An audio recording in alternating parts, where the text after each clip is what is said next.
You ask Tiger to calculate. This deals with linear inequalities with one unknown. The final result is x equal or greater than 241 over 5 equal or greater than 481 over 5.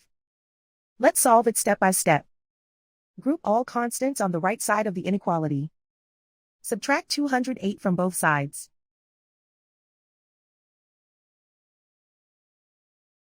Simplify the arithmetic.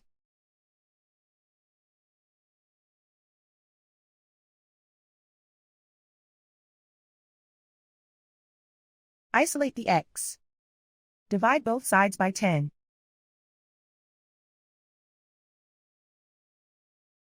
Simplify the fraction.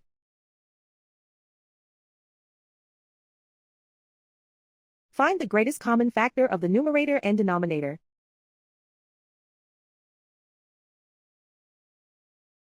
Factor out and cancel the greatest common factor.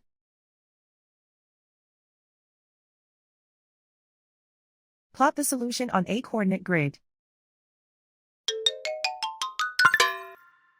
And so the final result is x equal or greater than 241 over 5 equal or greater than 481 over 5.